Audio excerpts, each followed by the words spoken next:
me show you guys this audio control LC7ipro for a lot of new vehicles that come with a nice screen stereo. This here, we're able to use that original factory stereo. Let me open it up and show you guys what this little deal is.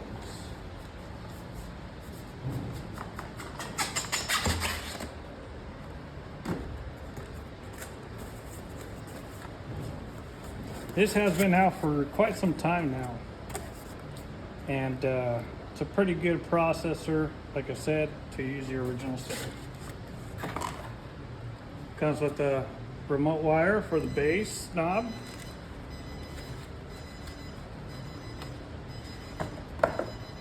Has the bass knob.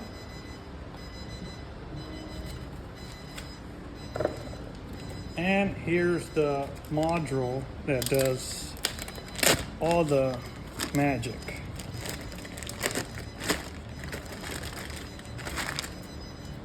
It's pretty nice, slim. So this creates RCA outputs from that factory stereo. So pretty much what we're gonna do, cut some wires, put them on here, blah, blah, blah, power, ground, and ignition. And then it's gonna create RCA outputs for the amplifiers that we're gonna be adding. So on the original stereo, you don't have any RCA outputs, so you need this adapter in order for us to do that there.